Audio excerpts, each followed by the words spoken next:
Recuerda que el siguiente programa es clasificación B, para mayores de 14 años. Y en América, la vida hecha el mar.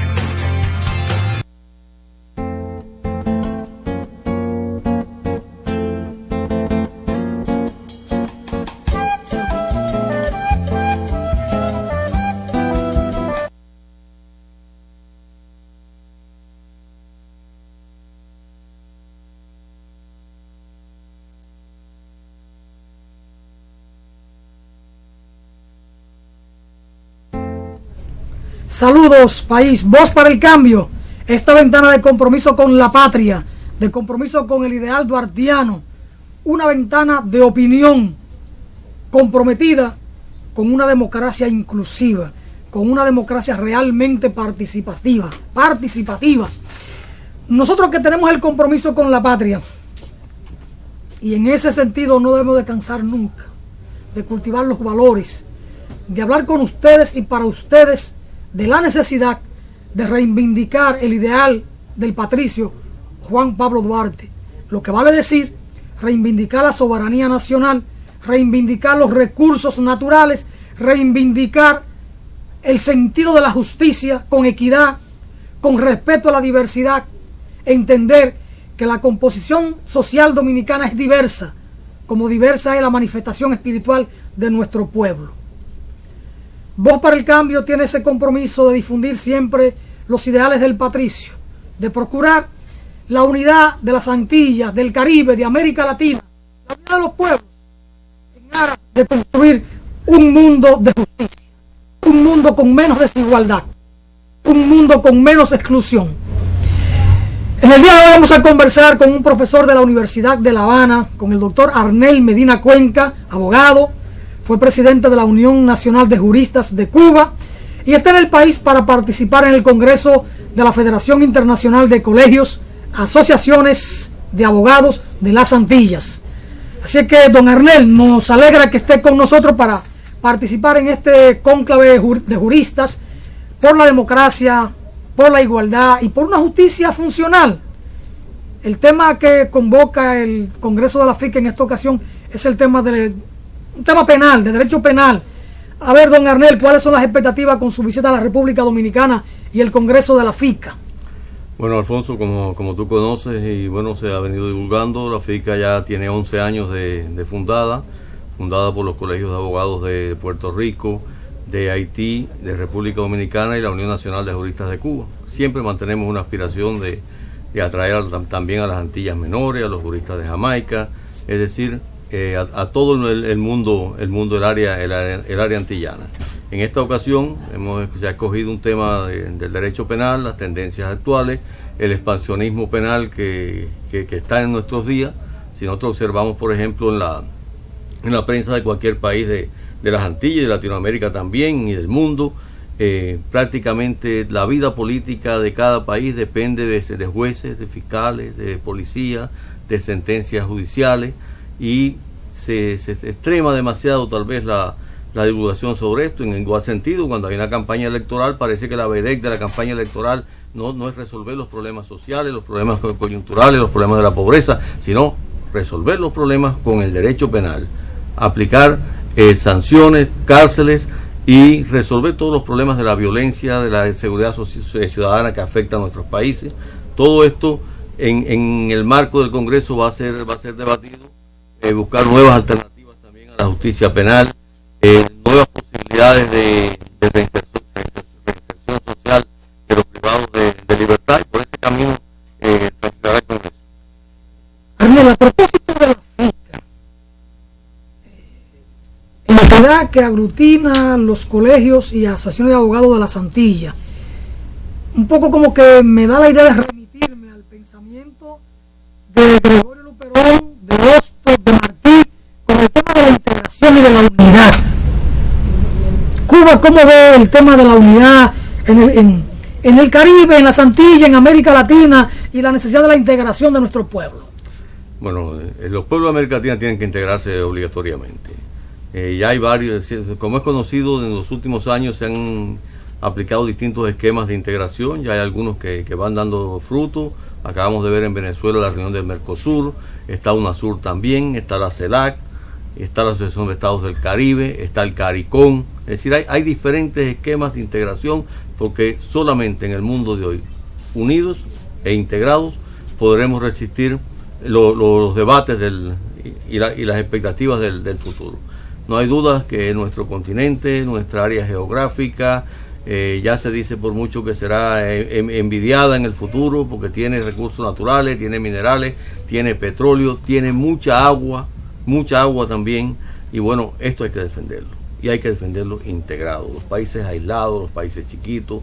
Yo el otro día observaba en la reunión del Mercosur al presidente Mujica del Uruguay, como explicaba sus puntos de vista sobre esta situación, y no nos cabe duda que el gremio de los abogados, la abogacía, también tiene que unirse y también tiene que integrarse. Hay organizaciones de abogados en el continente, pero la nuestra, la Federación de Colegios y Asociaciones de Abogados de las Antillas, tiene por propósito unir no solamente a las Antillas Mayores, que ya están integradas en esta asociación, sino también a todas las Antillas Menores, de manera que podamos tener alguna incidencia en el desarrollo jurídico de nuestro país.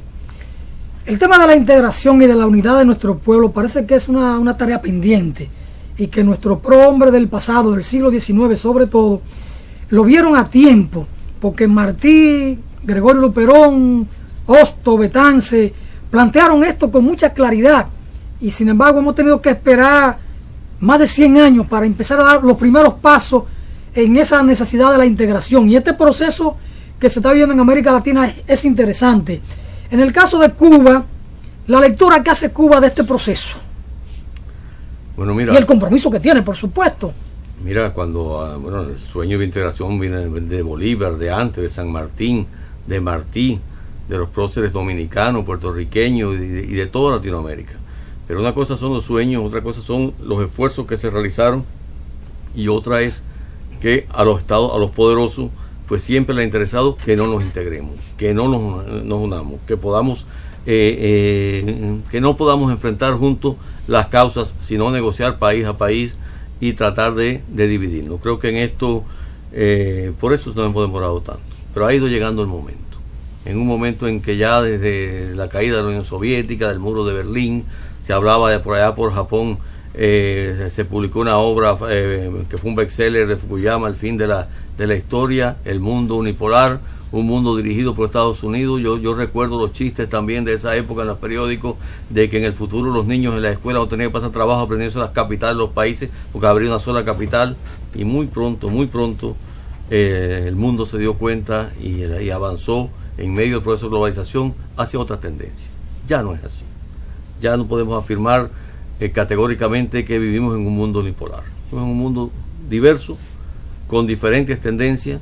Acabamos de ver, por ejemplo, los encuentros de los BRIC en Brasil, un nuevo grupo que se abre al mundo, que se presenta con una economía poderosa. Si revisamos, por ejemplo, el informe de desarrollo humano del PNUD de 2013, se afirma categóricamente que la economía, no ya de los 5 países de los BRIC, China, India, Rusia, Brasil y Sudáfrica, sino solamente China, India y Brasil tuvieron un Producto Interno Bruto similar al de los países de Europa Occidental, incluido Estados Unidos y Canadá. Es decir, que hay lo que algunos autores ya comienzan a llamar un reequilibrio de las fuerzas de la economía internacional, un reequilibrio mundial que seguramente pues va a llevar a que surjan en el futuro otras posibilidades y que nuestros pueblos tengan mayores opciones de integrarse. Arnel, yo insisto en el tema de la integración, porque es fundamental. Hay pasos que se han ido dando. Chávez, por ejemplo, impulsó bastante este proceso. Cuba sufrió en carne propia lo del aislamiento, porque durante décadas Cuba en el continente solo tuvo relaciones diplomáticas con México. Y entonces, bueno, Cuba hoy puede alegrarse más que nadie con este proceso que se está viviendo, además de que fue la prédica martiana, la unidad de nuestro pueblo, de la América Morena, el continente de la esperanza, como también se le llamó. Y ahí vamos, hasta dónde América Latina, con la grande reserva que tiene de recursos naturales, es la gran esperanza del mundo? Bueno, desde mi punto de vista, precisamente esas grandes reservas naturales que no solamente son de agua y de minerales y petróleo, como mencionaba, también están sus grandes bosques. Se dice que se han existido guerras por el petróleo, se dice no, han existido, y que las próximas podrían ser por el agua y al final hasta por el aire que respiramos, si el mundo no toma pasos serios para detener también el gran deterioro del ambiente. Y creo que en ese contexto los pueblos de América Latina están en condiciones de crear bloques importantes, que podamos negociar en bloque, que podamos, con independencia de los sistemas políticos de cada país y de las tendencias que existen en el mismo, que exista esa opción de negociar y de no solamente en la economía, sino en la política, en los temas ambientales y en todo, unidos. En la unión está la fuerza y está el pensamiento de Martí, el pensamiento de Bolívar, de San Martín, que lógicamente han creado una impronta. Y bueno, tú lo mencionabas, la influencia de Hugo Chávez Frías, lamentablemente fallecido hace hace un año, ha incidido también positivamente en esto. Pero bueno, hay países como Brasil, como Argentina, Ecuador, Bolivia, que era un país del que nadie hablaba antes de que ascendiera Evo Morales a la presidencia, donde ya se ven esfuerzos muy serios, y evidentemente se puede avanzar mucho más. Otros países que tienen gobiernos más de derecha se han aliado también en la Alianza del Pacífico, pero ya se habla también de que la Alianza del Pacífico tendrá que sentarse a negociar con otros mecanismos de integración de nuestra área geográfica si de verdad quieren poder avanzar. Ese potencial que tiene América Latina será lo que explica la presencia en estos días por nuestros lares, lo de Putin de Rusia y de Jinping de China. Es que estas cosas no podemos verlas, en mi opinión, aisladas de la situación, del contexto internacional que te comentaba sobre el reequilibrio de la economía internacional. Si ha observado, lógicamente, los acuerdos adoptados en Fortaleza, en Brasil, uno de ellos es la creación de un banco con características diferentes al Banco Mundial y al Fondo Monetario Internacional, no para dictarle recetas a los países de lo que tienen que hacer, que después en los países desarrollados o más desarrollados pues no se aplican esas recetas exactamente, sino se buscan alternativas, se matizan, y es importante además que bueno, surja se desarrolle este mecanismo de integración internacional de países de economías emergentes, pero que van a muy buen paso, que van a un ritmo acelerado. Hay algunos indicadores que miden cómo avanza la economía y cómo avanza, que es el tema por ejemplo, de las migraciones, hacia dónde migra la gente. Normalmente se habla de migración de sur a norte, de los países pobres a los países ricos. Sin embargo, el año pasado también, en 2013, ya esa tendencia no era tan así. Fueron más las personas que emigraron de los países del sur a otros países del sur con mayores niveles de desarrollo que los que emigraron de los países del sur hacia los países del norte. Y se ha producido este reequilibrio en general. Inclusive otro indicador también importante, que es el tema, por ejemplo, de las remesas, pues también es prácticamente las mismas cifras de remesas que se enviaron de los países del norte a los países del sur, se enviaron también de países del sur al sur. Por ese camino creo que anda más o menos la situación, y además de eso, estas visitas, pues es la importancia, por supuesto, que se le concede a nuestro continente hacia el futuro y hacia el desarrollo de la economía mundial. Bueno, la crisis que vive el mundo golpea a todos, a uno más que otro, pero golpea a todos, porque en el caso, por ejemplo, de España, que tuvo un gran despunte en términos económicos y recibió cientos de miles de migrantes del sur hacia allá, o de los países pobres hacia allá. Sin embargo, con la crisis que azotó a España en los últimos meses, el último año y medio, muchos jóvenes españoles emigraron hacia Santo Domingo, hacia Argentina y a otra parte del continente, hacia el continente sur, hacia la parte sur del continente. Es decir, la crisis también afectó a estos países. Arnel, el tema del Banco de la BRIC, de Brasil, Rusia, India, Sudáfrica y China, se ha dicho, algunos analistas han planteado que esto puede desmontar el Banco Interamericano de Desarrollo, porque se informó que este banco empezaría a operar con $100,000 millones inicialmente, pero es un fondo que puede ir creciendo, y entonces sería facilitado a los gobiernos, a los países, sin las ataduras que hoy tiene el Banco Interamericano de Desarrollo, por lo que ahí se abre una competencia fuerte en ese sentido. Es decir, hay un nuevo empuje de este mecanismo de coordinación de estas economías en desarrollo, estas economías emergentes. Sí, evidentemente por ahí considero que andan las cosas.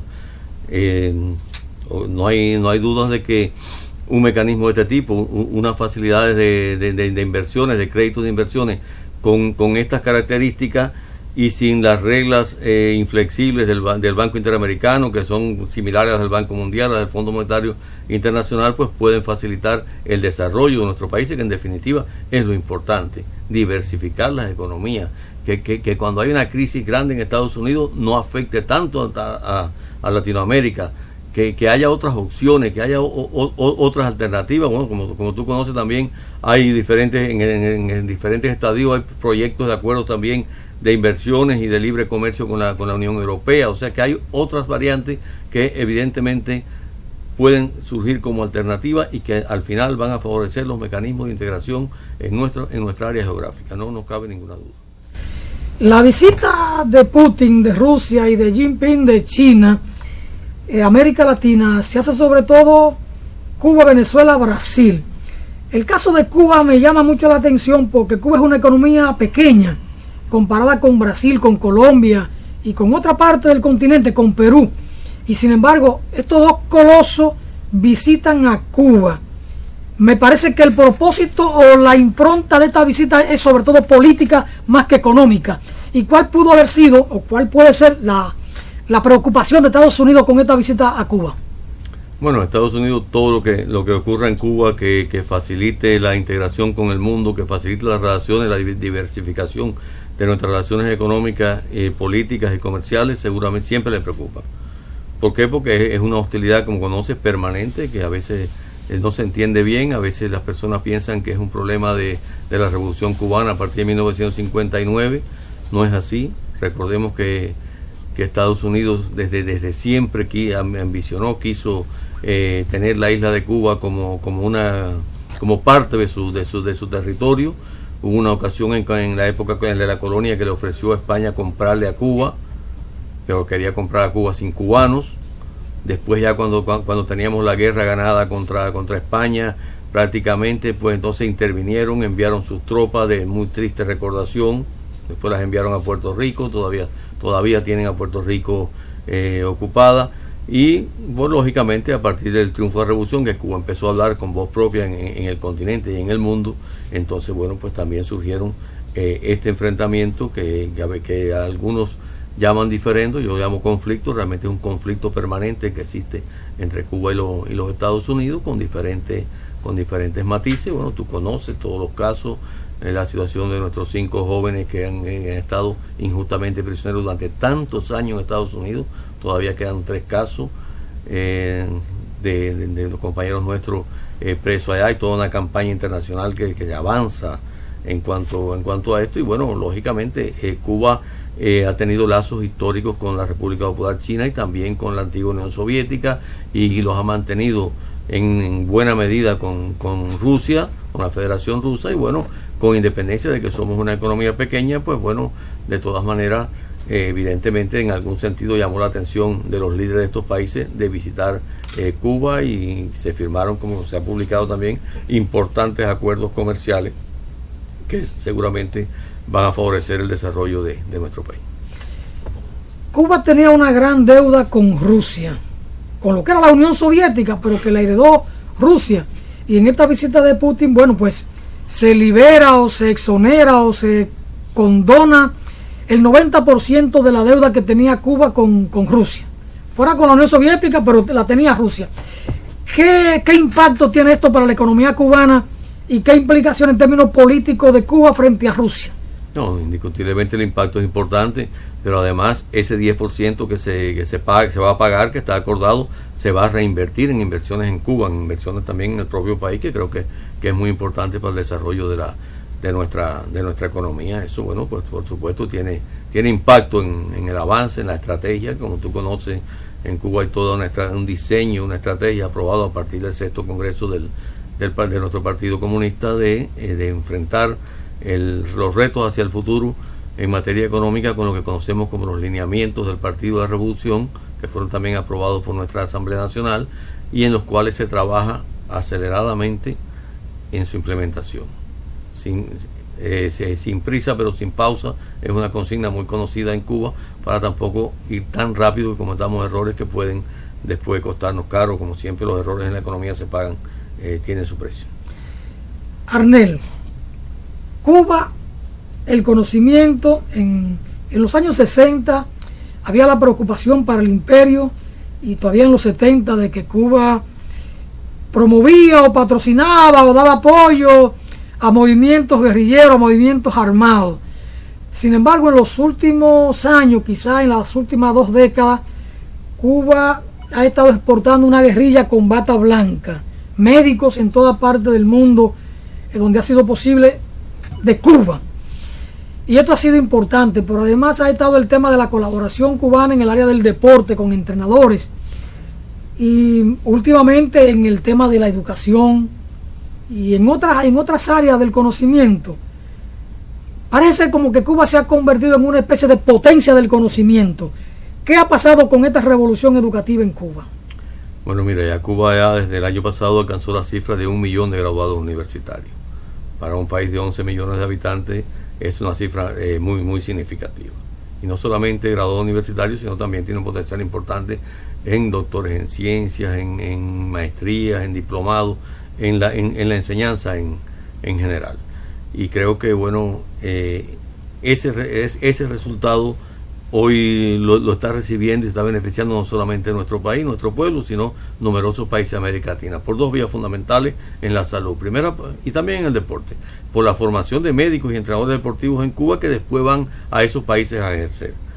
Y en muchos casos en comunidades aisladas, en lugares donde otros médicos no llegan, y otros entrenadores tampoco llegan por distintas características. Creo que ha sido importante, ha sido una respuesta importante. Más de 40.000 médicos ejercen en diferentes países de América Latina, también del continente africano, brindando su ayuda solidaria, salvando vidas, y creo que esa es la respuesta de nuestro país. Se ha avanzado también mucho en la biotecnología, en la producción de medicamentos. Hay convenios ya con numerosos países, hay medicinas cubanas que están patentadas ya también en diferentes territorios y que están aportando a la salud de otros pueblos, y esa es la respuesta. Estados Unidos siempre nos está calificando como lo malo, nos meten en todas las listas espurias de ellos, las listas de los patrocinadores del terrorismo, precisamente lo que ellos hacen. Nos están incluyendo también en otras listas, la lista de la trata de personas, países que no hacen lo suficiente, siendo Estados Unidos el principal país emisor, receptor y de tránsito en estos asuntos. Bueno, eso es un tema interesante. En este tema de la colaboración científica, ¿Cuba también se beneficia en términos económicos o no? ¿O es simplemente colaboración? No, claro, en los acuerdos, por ejemplo, que existen con Venezuela y otros países, pues también hay un beneficio económico. También lo que se conoce como la economía de los servicios, pues desarrolla un elemento muy importante en Cuba, en nuestra economía. No hay duda de que también se reciben dividendos por esto, fundamentalmente a partir de convenios con los gobiernos. No es el médico cubano cobrándole cifras exageradas a las personas que atiende, sino que generalmente esta colaboración de Venezuela, Bolivia, los países del ALBA, es una colaboración que se brinda gratuita a la población, y son los gobiernos quienes pagan para que sus pueblos reciban esta asistencia. En el caso de la colaboración con Haití, ¿qué característica tiene? Bueno, yo no soy un experto en el tema, no domino, pero por lo que he conocido por la prensa, evidentemente aquí hay una colaboración que se mantiene con esa misma característica de colaboración que Cuba brinda gratuitamente, y a los efectos de la infraestructura hay colaboración de otros gobiernos, de Naciones Unidas, de Brasil y de otros países, para montar los puestos médicos, montar los hospitales, el equipamiento, los medicamentos. Pero bueno, Cuba se ha mantenido en Haití en todas circunstancias, en momentos difíciles, cuando el terremoto, y hoy continúa esta colaboración y hay muy buenas relaciones entre los gobiernos y entre los pueblos. Eso es interesante. Y hago la pregunta de Haití porque en Haití no hay un gobierno socialista, ni democrático, ni siquiera un gobierno ético, porque en Haití hay una corrupción como la hay aquí, y sin embargo a Cuba parece que le ha preocupado más la suerte del pueblo haitiano que el tema estrictamente político. No, así mismo coincidimos. Evidentemente que la suerte del pueblo haitiano, la atención a la salud de ese pueblo es prioridad para Cuba. Siempre han sido lazos históricos entre Cuba y Haití en muchos años, y bueno, recordemos que Haití fue el primer país de nuestro entorno geográfico en liberarse del colonialismo, y lógicamente las potencias occidentales y los poderosos le han tratado de cobrar bien caro esa osadía, y por eso, bueno, hoy vemos que es un país también pobre, subdesarrollado, con mucho atraso, pero en el cual hay mucha incidencia de esa especie de venganza occidental por haber cometido la osadía de ser los primeros en liberarse del colonialismo. Porque bien pudiera decirse que Cuba, la colaboración con Venezuela tenía un tinte político por el caso de Chávez, pero el tema Haití es sumamente diferente, e incluso cuando lo del terremoto, creo que fue en el 2010, que los demás llegaron, ya Cuba estaba allí.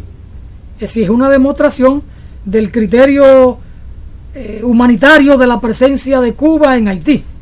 Sí, no se trata de un problema de gobierno, y creo que no solamente en el caso de Haití, en el caso de otros países latinoamericanos que han sufrido, y africanos también, catástrofes naturales, y asiáticos. Recordemos nuestro contingente en el año 2005 en Pakistán, cuando el gran terremoto, cómo se fue allá y se auxiliaron personas en lugares aislados, en montañas, con hospitales de campaña, todo un mecanismo que se creó de colaboración médica e internacional para resolver estas situaciones. También recordemos que cuando el accidente de Chernobyl en Ucrania, muy convulsa Ucrania en estos momentos, pues miles de niños ucranianos afectados por las radiaciones pues recibieron tratamiento exitoso en Cuba, en un hospital creado en Tarará, en el cual fueron muy bien atendidos.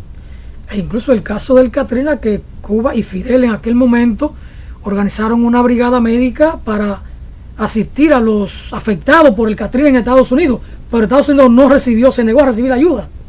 Sí, cuando el ciclón de New Orleans, también de Katrina, que afectó la zona de Nueva Orleans, pues bueno, también estuvo la brigada médica lista, esperando ahí, pero por supuesto que el orgullo y las cuestiones políticas no le permitieron al presidente de los Estados Unidos en aquel momento aceptar la colaboración, que hubiera sido seguramente muy efectiva, porque además en Cuba hay experiencia. Recuerdo que el contingente lleva el nombre de Henry Reef, un norteamericano que peleó en nuestras guerras de independencia. Bueno, qué bien, qué interesante esta conversación con el profesor de la Universidad de La Habana, el doctor Arnel Medina Cuenca, aquí en Voz para el Cambio, esta ventana de compromiso con la patria, de compromiso con el continente, con América Latina, con el Caribe, con las Antillas. Estamos conversando con Arnel en el marco de la celebración del 12º Congreso Internacional de la FICA, la Federación Internacional de Colegios, Asociaciones de Abogados de las Antillas. Vamos a una brevísima pausa con el permiso de nuestro invitado y retornamos aquí enseguida porque hay mucho más para conversar con Arnel Medina Cuenca. Vamos arriba.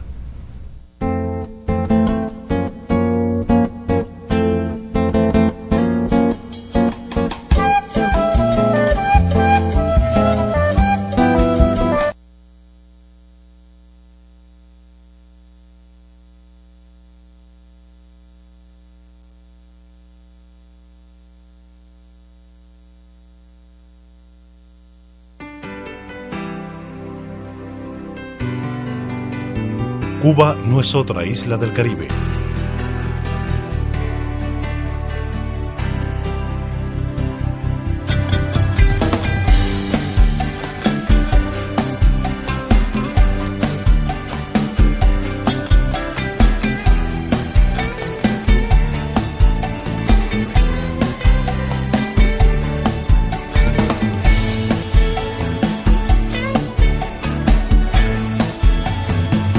Cuba es la isla. Déjate llevar. Cubana de Aviación. Cuando usted vaya a comprar o vender una casa, un apartamento o un solar, piense en Felga S.A., una compañía de bienes raíces con criterio muy profesional. Pero igual, si su interés es alquilar un inmueble, piense en nosotros. Felga S.A. está ubicada en la calle Ramón Santana, esquina Máximo Gómez, en la zona universitaria, con los teléfonos 809-682-7202, 809-688-5593. Recuerde que para comprar o vender o alquilar su casa, piense en Felga S.A.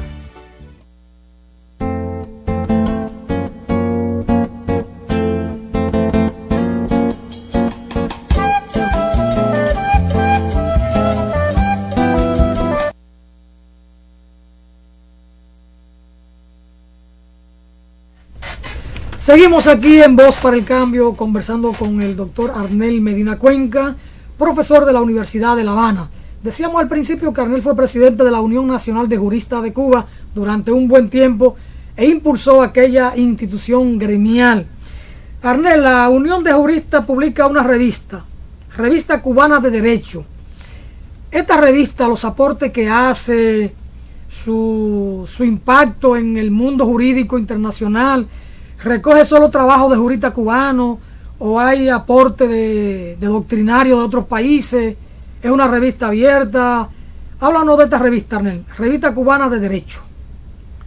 Bueno, mira, es una revista que se comenzó a publicar en el año 1924. 1924. Inclusive actualmente estamos en todo un proceso de rescatar todas las ediciones anteriores. Ya vamos hacia atrás por el año 1931. Nos quedan todavía algunos años de llevarlo a soporte digital y tenemos firmado un convenio con uno de los principales portales jurídicos españoles, ubelec.com, un portal jurídico que radica en Barcelona, para ubicarla ahí. Ya tenemos ahí alrededor de 12 números. Los últimos números están ya publicados en este portal y hay el compromiso contractual de ir poco a poco publicando los de las épocas anteriores. Ha tenido algunos baches, por supuesto, como cualquier revista ya de tanto tiempo. En el año 1972, inclusive antes de la creación de la Unión Nacional de Juristas de Cuba, se comenzó a publicar de nuevo, después de una interrupción en los años 60, y se ha mantenido hasta nuestros días, inclusive en la época de la crisis en nuestro país, con la caída del muro de Berlín, del campo socialista en Europa del Este, en que la economía se vio muy deprimida. Pues una de las revistas que se mantuvo con el esfuerzo de muchos juristas que lograron mantenerla viva y funcionando, y el apoyo también que recibimos del gobierno para el financiamiento de su publicación. Pues esta revista se ha mantenido ininterrumpidamente. Actualmente, en épocas anteriores era una publicación trimestral, actualmente la estamos publicando 2 veces al año, una revista semestral con un consejo editorial que dirige el doctor Juan Mendoza Díaz y también el doctor Leonardo Pérez Gallardo, profesores de la Universidad de La Habana, ambos, y directivos de las sociedades de la Unión Nacional de Juristas de Cuba, que ha mantenido un trabajo sistemático. Sí, está abierta también, como tú me decías, a diversos criterios. De hecho, la revista, las opiniones que se reflejan en ella solamente responden al criterio de sus autores y no comprometen a su consejo editorial, como es usual en las revistas internacionales.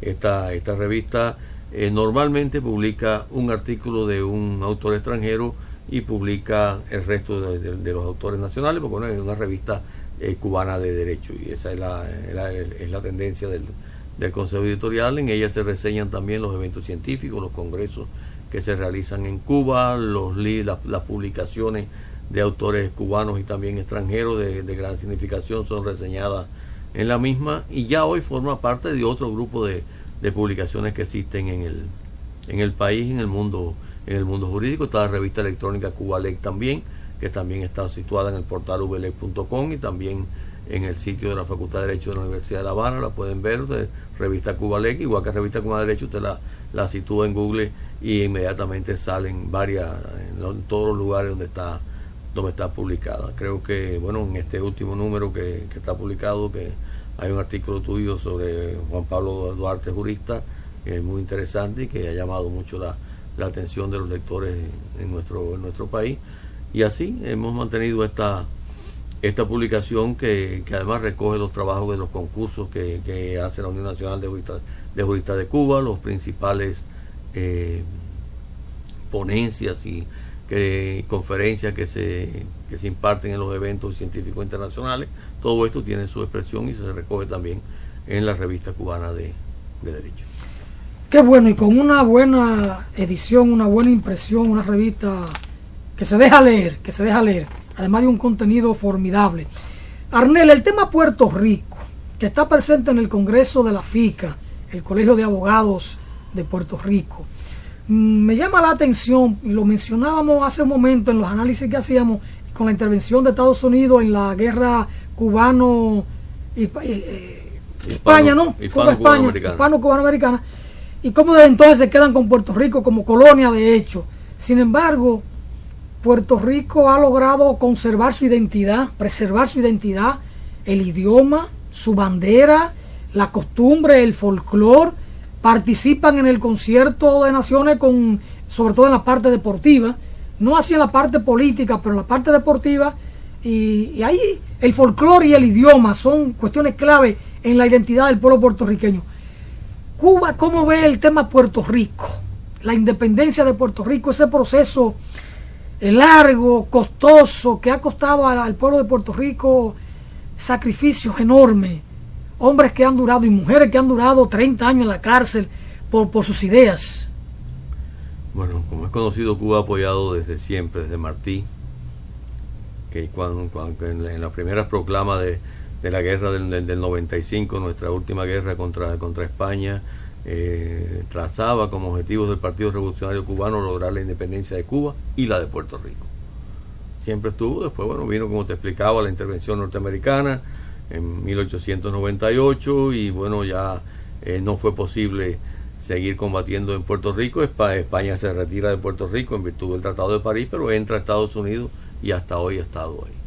Son conocidos y los conversamos con nuestros amigos de Puerto Rico, todos los intentos que se han hecho por establecer el inglés en las escuelas norteamericanas como obligatorio, como único idioma, porque se hable el inglés, por que la cultura norteamericana sea la que impere en Puerto Rico. Sin embargo, tú mencionabas algunos aspectos. El deporte, Puerto Rico es Puerto Rico. En la cultura, en la música, en la literatura, existe una identidad puertorriqueña.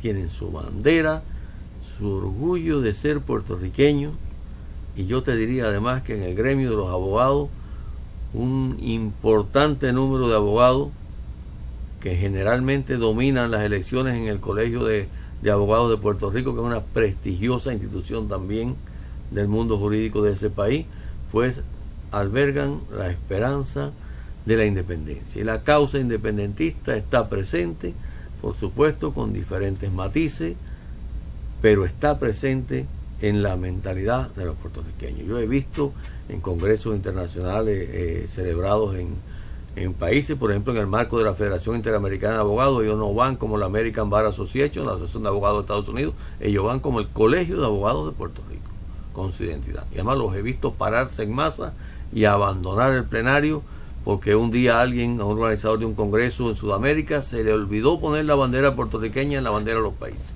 Y hasta que no se restituyó la bandera, ellos no volvieron a entrar y le pidieron excusas. Por supuesto, no volvieron a entrar a la sede donde se estaba desarrollando el Congreso. Esa idea de independentista de Puerto Rico, Fidel Castro en los años duros de la caída del muro de Berlín y de la desaparición de la Unión Soviética, dijo públicamente que si nos quedábamos solos en el Comité de Descolonización de Naciones Unidas, nos quedaríamos solos, pero ahí estaríamos siempre presentando la moción año tras año sobre la independencia de Puerto Rico y sobre el caso colonial de Puerto Rico. No nos quedamos solos. Otros países se nos fueron incorporando y nos han acompañado en esta misión. Igualmente ha dicho también en reiteradas oportunidades que mientras un solo puertorriqueño aspire a la independencia de su país, pues Cuba los estará apoyando. No es un solo puertorriqueño. Hay miles de puertorriqueños que apoyan y que desean un Puerto Rico libre e independiente. Qué interesante. Y Puerto Rico tiene hombres y mujeres muy emblemáticos. Ahí estaba Lolita Lebrón, creo murió Lolita Lebrón, pasó 30 años en la cárcel. Y hay una mujer como Vanessa Ramos, abogada. Y ahora tenemos aquí para el Congreso de la FICA un buen número de abogados que van a estar con nosotros compartiendo sus reflexiones desde la perspectiva jurídica, pero vinculada, imbrincada con el tema de la independencia, con el tema de la soberanía, con el tema de la identidad y con la resistencia histórica de este pueblo. Arnel, hay un tema: Palestina, Israel, bombardeo en Gaza, Cuba, que siempre ha estado al lado de Palestina. ¿Qué piensa en estos momentos de la situación desgarradora por la que se está atravesando ahí en la Franja de Gaza, Palestina? Parecería que centenares de niños están muriendo con estos bombardeos, según las imágenes y las informaciones. Es una prueba más de la doble moral que existe en las relaciones internacionales. Si esto hubiera ocurrido en cualquier otro país, estuvieran las tropas de la ONU, estuviera la OTAN, o sencillamente los marines norteamericanos interviniendo para restablecer la paz, la democracia, para defender los derechos humanos, o apoyando movimientos como lo hicieron en Libia, en Irak en su día y demás, y después dejando detrás unas situaciones increíbles. Pero ellos intervenían, como lo hicieron en los Balcanes, con el pretexto de la limpieza étnica, que en realidad se cometieron muchos crímenes, pero abusos de ambas partes, y como casi siempre sucede, los triunfadores después no pagan las consecuencias, sino los derrotados. Así lo hicieron también en Kosovo, se lo arrebataron a Serbia. Todo el mundo sabe que en Kosovo dirige una camarilla de delincuentes internacionales buscados por Interpol, vinculados al crimen organizado. Por eso no importa. Como tampoco importa que Israel masacre de la forma que está masacrando a pueblos palestinos. Cuando digo no importa, es que no le importa el imperio, no le importa a los poderosos. No hay una declaración de la Unión Europea. Tímidamente un documento aprobado recientemente en el Consejo de Seguridad que no logró aprobar una resolución, porque ahí está el veto de Estados Unidos, fundamentalmente para apoyar y defender a Israel. No hay manera, no se ha logrado detener esta ofensiva, muriendo cientos de niños, mujeres, personas indefensas en todo este proceso, sin electricidad. Ya vimos ayer o antier que la única planta eléctrica que funcionaba fue también destruida. O sea que eso no solamente mata la metralla y las municiones que el Pentágono se encarga de suministrarle rápidamente para que tengan con qué seguir matando al pueblo palestino en la Franja de Gaza. Es verdad que es una guerra de años, es verdad que hay combates, que hay enfrentamientos, pero la realidad es que el poderoso aquí es Israel, el agresor es Israel, y al que no se le frena, no se le pone freno bajo ningún concepto desde la comunidad internacional, es precisamente Israel. Bueno, la Cancillería cubana ha hecho declaraciones sobre el tema de apoyo a la causa del pueblo palestino. Históricamente la oficina en Cuba existe una oficina del Comité de Liberación de Palestina, y hemos apoyado en todos los foros internacionales la posibilidad de que Palestina sea reconocida como un Estado soberano y que se firme en una paz verdadera entre Israel y Palestina, y se acabe esta situación que no solamente afecta a Israel y a Palestina, sino afecta a toda la región que de una u otra manera pues está influenciada por este conflicto de Israel con los países árabes, no solamente con Palestina. Nos quedamos, Arnel, en el tema de política internacional. Putin, Rusia, Ucrania, Crimea. El desafío de Putin a lo poderoso con su actitud y su decisión en esa parte de Ucrania y cómo se queda con Crimea. Sin embargo, Estados Unidos, Alemania no se atreven a meter el guante a Putin. ¿Qué es lo que hay en juego ahí en la península de Crimea, Ucrania, Rusia? Bueno, mira, es una prueba más de que el mundo no es unipolar, de que ya hay quien le dice al imperio: aguanta, espera un momentico, esto no es así, no vas a hacer lo que te dé la gana, si me sanciona, lo aguantaremos, pase lo que pase. Realmente en Ucrania hubo un golpe de Estado financiado por Occidente a raíz de una discusión y de un debate entre la parte de la población ucraniana en los territorios prorrusos y los prooccidentales. que fueron los mismos que cuando la Segunda Guerra Mundial con Ucrania ocupada apoyaron a Hitler. Esas mismas fuerzas están por ahí, remanentes de ellas que quedaban y demás. Sin embargo, se ha producido esta situación. Crimea, Sebastopol han pasado a formar parte del territorio de la Federación Rusa. Y Europa Occidental, la OTAN y Estados Unidos no enviaron sus tropas, no recuperaron Crimea y se la devolvieron a Ucrania, a los golpistas ucranianos, que después hicieron unas elecciones en las que, como ustedes saben, triunfó el rey del chocolate, un magnate ucraniano, que se sabe también que financió buena parte de las manifestaciones y de todo el movimiento que terminó con el gobierno legalmente constituido que había en ese país. Y entonces, bueno, así ha sucedido. Usted ve en la televisión a veces las grandes conductoras de gas ruso y las llaves y los técnicos cerrándolas o abriéndolas. No creo que sea solamente un problema de fuerza y de presión desde Moscú sobre el gas que llega a Europa, pero sí hemos visto una voz muy fuerte en Inglaterra y una voz muy fuerte en Estados Unidos. Y una Alemania con una Angela Merkel que un poco centra la política europea diciendo: aguanta, espérate, este problema con los rusos lo resolvemos nosotros seremos los afectados si no nos entra el gas, y la economía de la Unión Europea no está en condiciones de aguantar un golpe de esas magnitudes. Es lo que te decía, hay un reequilibrio de la economía mundial y por lo tanto hay un gobierno también fuerte en Rusia, que no es el desastre que ocurrió a partir de la caída de la Unión Soviética con Boris Yeltsin, que se cuenta hoy y se ha publicado y está publicado en internet que la forma en que él entregó el país a la mafia, a los monopolios, a la empresa privada, a cambio de nada prácticamente. Y hoy no, hay un gobierno fuerte, un gobierno con nacionalismo importante y que no está dispuesto a dejarse chantajear y a que sus fronteras también sean ocupadas por fuerzas que en su momento le puedan ser hostiles. Ha sucedido esto también, desgraciadamente, la caída del avión de Malaysia Airlines, todo lo que hay alrededor de esto, y sucede lo mismo de siempre.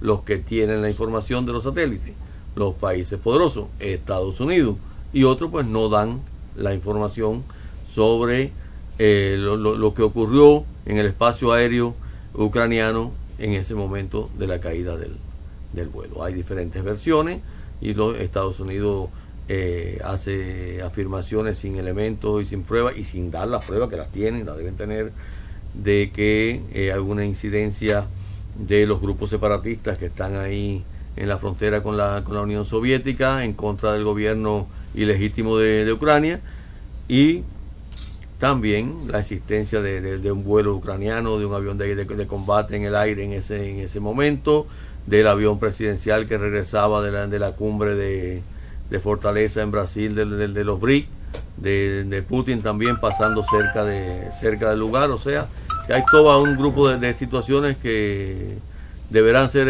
esclarecidas, o tal vez no le convenga tampoco a los principales países de Europa Occidental que se esclarezcan estas circunstancias, ni al gobierno de Ucrania, y quedará siempre la duda. Lo cierto es que se toman acuerdos, se libera un área de 40 kilómetros para que puedan entrar los expertos internacionales a la zona del desastre, y al otro día están las tropas ucranianas combatiendo en esa zona, no dejan entrar a los expertos, y bueno, no sabemos realmente qué va a ocurrir en esto. Lo cierto es que el mundo está evidentemente cambiando, está cambiando la correlación de fuerzas, y eso va a permitir que lógicamente Estados Unidos tenga que pensar dos veces antes de tomar una decisión de volver a invadir un país o de tomar medidas drásticas en algún caso.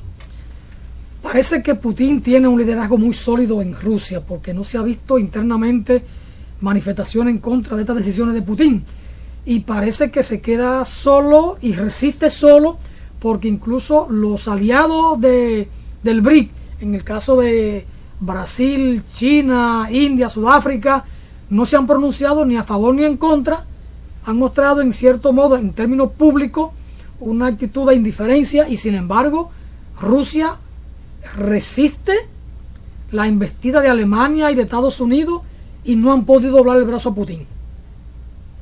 que cuando el problema es entre los poderosos se queda entre ellos. Generalmente ocurre así. ¿Con qué cuenta Putin? ¿Con las armas nucleares para decir conmigo no se metan? A mí respétenme. Yo no creo que sea solamente con las armas nucleares, aunque siempre un país que es una potencia nuclear inspira cierto respeto en el mundo de hoy. Yo creo que también le asiste la razón. Ellos no podían permitir que esos territorios entonces pasaran a manos enemigas, que se le acercaran más a la frontera con un grupo grande de intentos de agresión, que recordemos que eso viene desde mucho antes, y bueno, con una mayoría enorme del pueblo de esos territorios pidiendo la anexión a la Federación Rusa en este caso. Y además yo creo que han sido prudentes, porque si Rusia hubiera querido, pues también se hubiera podido anexar otros territorios de Ucrania. Toda la parte ucraniana prorrusa pues estaría dispuesta. De hecho, existen combates en otras zonas como el Donetsk, Sebastopol, en este sentido. Sebastopol ya se liberó también junto con Crimea. Arnel, en el continente, los desafíos que tiene la integración, el ALBA y todo esto, ¿cómo marcha el proceso? Las esperanzas que tiene Cuba, que tiene Venezuela, que tiene Ecuador, que tiene Bolivia, que son los más fuertes en este proceso, porque Nicaragua anda un poco atrás, aunque ha avanzado mucho en algunos temas en este proceso, porque ha sido quizá la más beneficiaria o la más beneficiada de todo este proceso, la que más ayuda ha recibido. Bueno, mira, el tema es que se ha cambiado de esquema. Llegó un momento en que la única solución eran las llamadas recetas neoliberales. O las aplicas, o no las aplicas, o se te aplican las reglas del Fondo Monetario Internacional, o no hay préstamos, etcétera. Y así vivió América Latina durante muchos años bajo estas reglas. Hoy las reglas son distintas. Hoy está Petrocaribe, que también es un mecanismo de integración, donde Venezuela ofrece su petróleo a precios módicos. República Dominicana también se beneficia con este proyecto, y la mayoría de los países de la región del Caribe pues obtienen facilidades de pago, diversas formas de cómo ir pagando la factura petrolera también. El ALBA es un mecanismo que, bueno, como se sabe, se firmó en La Habana por Chávez y Fidel, y después se fue extendiendo, ya son 7, 8 países, hay otros 2 países de pequeñas islas del Caribe en proceso de integración a este mecanismo del ALBA. La integración de Bolivia creo que fue muy importante. Como yo te decía, Bolivia era un país prácticamente desconocido, y ya hoy en el mundo se habla de Bolivia, y además se habla de Bolivia hacia el futuro por las enormes riquezas minerales que tiene, de los llamados minerales del futuro, que no son las que están en la tabla periódica, son otros, son las tierras raras, son el litio, son la esperanza de la humanidad el día que desaparezca el petróleo. Ahí en Bolivia, en Brasil y en nuestro continente también hay reservas de esos minerales denominados minerales del futuro. Evidentemente que se trata de un mecanismo de cooperación internacional, de integración de las economías, de otra manera de distribuir la riqueza, que no es que los ricos se conviertan cada vez en más ricos y los pobres en más pobres, que es la receta neoliberal, o al menos el resultado de esa receta. De que de verdad que aquellos postulados que están en numerosos instrumentos jurídicos internacionales aprobados por Naciones Unidas en la lucha contra la delincuencia, contra la droga, contra el tráfico de personas, contra la trata de personas, que dicen que hay que invertir, que es necesario invertir en políticas sociales, en políticas de prevención, en política de integración. De eso es lo que se trata con el ALBA, de la salud, de devolverle la vista a personas que no veían, que estaban ciegas y que en una simple operación que se realiza en breves minutos podían recuperar la vista. ¿Cuántas personas recuperaron la vista con la Operación Milagro?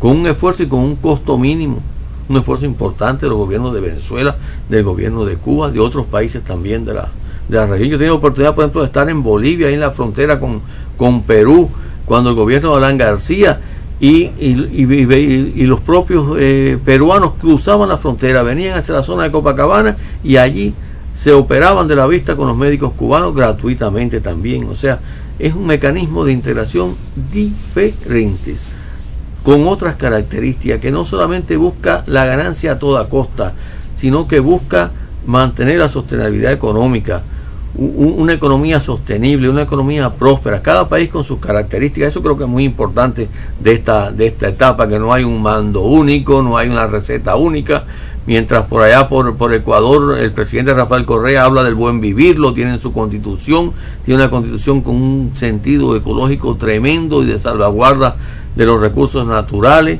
En Bolivia el tema indígena con una fuerza muy grande, porque es un país donde los indígenas son numerosos, son mayoría en la población, y con una política también muy clara en cuanto al tema de los recursos mineros, de las inversiones y de una política nacional, y que el resultado de todo eso se revierta en beneficio de la población, en beneficio de sus ciudadanos, con una Venezuela que bueno, es el motor impulsor, es la de más desarrollo, es la que tiene su petróleo, la que lo comparte con otros pueblos. Como tú decías, Nicaragua tal vez se ha quedado un poco detrás, pero también hay avances en Nicaragua. Ahora está todo este enorme proyecto de hacer el canal vía Nicaragua, que es un proyecto que siempre ha existido y que parece que en estos momentos existe la posibilidad de llevarlo a vías. De hecho, creo haber leído también en un periódico de que en la visita de Putin también se habló de eso, y la posible participación rusa en las inversiones, que como es conocido, el grueso fundamental de estas inversiones son de la República Popular China en esta inversión. Y también en Nicaragua hay médicos cubanos, hay instructores deportivos, hay maestros, y se ha hecho también y ha existido una colaboración muy fluida. Gracias, Arnel, por la comparecencia. Pero miren, no solo en Bolivia hay litio, en Haití hay mucho litio, y la presencia de Bill Clinton en Haití es detrás de ese mineral,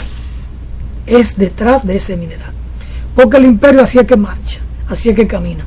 Gracias, Arnel, por esta comparecencia aquí en Voz para el Cambio, una ventana de opinión comprometida con un mundo mejor que es posible, pero con amor y sin Israel contra los palestinos. Muchas gracias por estar con nosotros. A ustedes, amigos y amigas, muchas bendiciones y hasta una próxima entrega.